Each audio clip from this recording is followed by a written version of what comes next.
দেখো, যদিও আমি তিথি তুষারকে সেইভাবে চিনি না বা ওদের সেইভাবে কোনো ভিডিওই আমি দেখিনি, কিন্তু যতটুকু ফেসবুক ইউটিউবে দেখতে পাচ্ছি সেইটুকুর ভিত্তিতে আমি ওদেরকে কিছু বলতে চাই।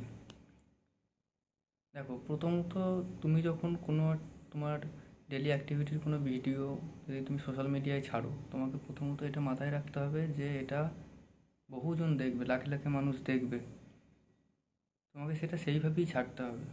আর তুমি যদি সেটা সেইভাবে ছাড়তে না পারো, তাহলে 5টা লোক তোমাকে 5টা কথা শোনাবে। এবার তুমি যদি সেইটা নিয়ে পুলিশে কেস করতে যাও, তাহলে তুমি যে ভিডিওগুলো প্রত্যেকদিন আপলোড করছো, যেগুলো লাখে লাখে মানুষ দেখছে, তাদের মধ্যে কারোর না কারোর খারাপ লাগতেই পারে। তোমার যে ভিডিওটা বেশি দেখছি সবারই থাম্বনেলে দেখা যাচ্ছে যে ভিডিওটা, সেই ভিডিওটা যে একজন দেখছে তার তো খারাপ লাগতেও পারে। সেইটা নিয়ে কি সে পুলিশে কেস করতে চলে যাবে? তাই তো সে কমেন্টে তোমাকে শোধরানোর জন্য এইগুলো লিখছে।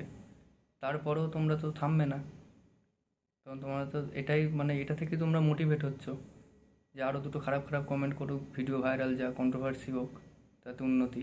দেখো, তোমাদেরকে এটা ভেবে ভিডিও ছাড়তে হবে যে আমাদের ভিডিওটা ছোট ছোট বাচ্চারাও দেখে। হ্যাঁ, আবার এটা দেখিয়ে যেন আমাকে এখন বলো না যে কই আমাদের ভিডিও তো বাচ্চারা দেখে না। তাই বলছি, যখন ভিডিও ছাড়বে সেটা দেখে শুনেই ছাড়বে, যে হ্যাঁ এমন কিছু তো এর মধ্যে বলে দিচ্ছি না যেটা একজনের খারাপ লাগতে পারে, বা এমন কিছু অ্যাক্ট তো করছি না যেটা অন্যের কাছে খারাপ লাগতে পারে। সেই ভেবেই ভিডিওটা ছাড়বে। একবার ভেবে দেখো তো, যদি একটা বাচ্চা ছেলে, 10-12 বছরের বাচ্চা ছেলে তোমাদের ভিডিওটা বাবা মার সাথে দেখে, এবং তোমরা যদি এই চাঁটাচাঁটি শুরু করে দাও, তার রিয়াকশানটা কেমন হবে?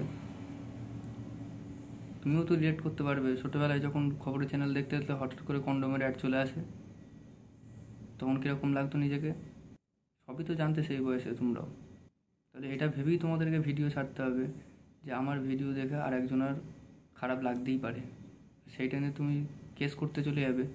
সঠিক বলেছেন। সবাইকে একটা কথা হলো, আমরা সবাই মিলে যদি আস্তে আস্তে একটু একটু করে এই ভালগারিটি জিনিসটাকে যদি আমাদের ভিডিও থেকে বা সোশ্যাল মিডিয়ায় প্রমোট করাটা বন্ধ করে দিই, তাহলে দেখবে মানসিক একটু শান্তি পাবে।